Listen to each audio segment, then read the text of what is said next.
Meski dikenal dengan tingkah yang konyol dan kadang nyeleneh, akan tetapi ternyata Abu Nawas mempunyai kecerdasan yang membuat orang-orang merasa kagum, termasuk Baginda Raja sendiri. Sebagai seorang pemimpin negeri, Baginda Raja seringkali mengundang Abu Nawas untuk memecahkan masalah yang dihadapinya. Suatu hari saat Abu Nawas sedang santai di rumahnya, tiba-tiba datang beberapa prajurit kerajaan menemui Abu Nawas. "Tuan Abu, Anda diperintah Baginda Raja untuk menghadap," kata salah satu prajurit. "Loh, bukannya kemarin aku baru saja menghadap. Kenapa disuruh menghadap lagi?" tanya Abu Nawas. "Kami tidak tahu, Tuan Abu. Silakan nanti Tuan Abu tanyakan saja sendiri," jawab prajurit kerajaan. Singkat cerita, datanglah Abu Nawas ke istana menghadap Baginda Raja. "Ampun Paduka yang mulia, ada perlu apa lagi Paduka memanggil saya?" tanya Abu Nawas. Baginda Raja lalu mengutarakan masalah yang selama ini mengganggunya. "Begini Abu Nawas, aku punya masalah yang cukup serius dan aku butuh bantuanmu," tutur Baginda Raja. "Memangnya masalah apa yang sedang Paduka hadapi? Kiranya apa yang bisa saya bantu?" tanya Abu Nawas kembali. "Tadi pagi aku mendapat laporan Abu Nawas. Ada saudagar kaya yang kikir. Jangankan untuk bersedekah, membayar zakat saja dia menolak," kata Baginda Raja menjelaskan. "Baginda ini kan seorang raja. Panggil saja dia ke istana dan suruh membayar zakat. Kalau dia menolak, masukkan saja ke dalam penjara. Pasti dia akan ketakutan," ucap Abu Nawas menyarankan. "Sebenarnya bisa saja aku berbuat demikian.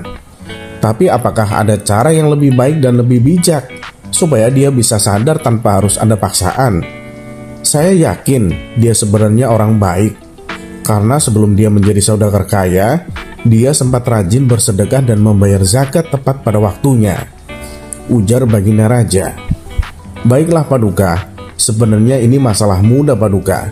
Tapi karena Paduka menginginkan cara yang bijak, maka saya butuh waktu 3 hari untuk memikirkan caranya," balas Abu Nawas. Kemudian Abu Nawas mohon diri untuk pulang ke rumah. Setibanya di rumah, Abu Nawas terus memotor otak mencari jalan keluar yang tepat. Padahal Abu Nawas sendiri menginginkan agar saudagar kaya itu dipenjara saja, sebab dia memang terkenal sangat pelit. Bahkan para tetangganya pun banyak yang membencinya. Tapi karena keinginan Abu Nawas tidak sejalan dengan pemikiran Baginda Raja, mau tidak mau Abu Nawas harus menemukan cara lain yang sesuai dengan perintah Baginda Raja. 3 hari pun berlalu. Tibalah saatnya bagi Abu Nawas menghadap ke istana. Sesampainya di istana, Abu Nawas langsung dipersilakan menghadap Baginda Raja. "Bagaimana Abu Nawas? Apakah kamu sudah menemukan caranya?" tanya Baginda Raja. "Sudah Paduka, hamba sudah menemukan caranya," jawab Abu Nawas. "Bagus, beritahu aku sekarang caranya," minta Baginda Raja.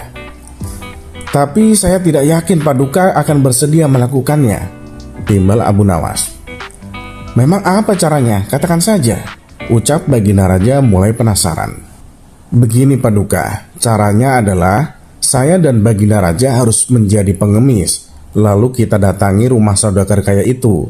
Kita berdua pura-pura mengemis kepadanya," kata Abu Nawas memberitahu. "Memangnya harus aku yang melakukan? Apa tidak bisa diwakilkan?" tanya Baginda Raja. "Tidak bisa Paduka, karena ini adalah cara satu-satunya," jawab Abu Nawas. Awalnya Baginda Raja ragu atas ide konyol Abu Nawas ini. Namun karena ingin menyadarkan saudagar pelit tersebut, akhirnya Baginda Raja bersedia menuruti saran Abu Nawas. Esok harinya Abu Nawas dan Baginda Raja mendatangi rumah saudagar kaya dengan mengenakan baju layaknya seorang pengemis.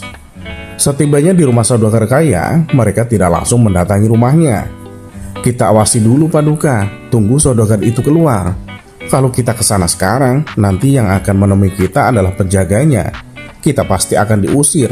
Percuma kita ke sana tapi tak bisa menjumpai saudagar itu," tutur Abu Nawas. Setelah sekian lama menunggu, akhirnya saudagar tersebut keluar dan duduk di teras rumahnya. Tanpa membuang-buang waktu, Abu Nawas segera mengajak Baginda Raja untuk menghampiri saudagar tersebut. "Tuan, berilah kami sedekah, Tuan," pinta Abu Nawas. "Tidak ada, aku tidak punya uang receh," balas saudagar kaya dengan nada ketus. "Apakah Tuan punya makanan? Kami lapar sekali, Tuan," tanya Abu Nawas. "Tidak ada, sana kamu pergi," jawab saudagar tersebut mulai emosi. "Baiklah kalau begitu, kami minta air putih saja, Tuan," balas Abu Nawas. "Kalian ini tuli atau gimana sih? Sudah aku bilang aku tidak punya apa-apa. Sana pergi, kalian jangan ganggu saya," bentak saudagar kaya. Di saat itulah Abu Nawas memulai akal cerdiknya.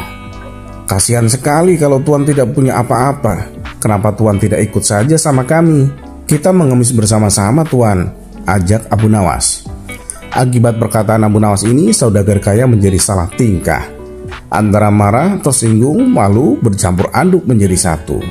Ia pun terdiam untuk beberapa saat.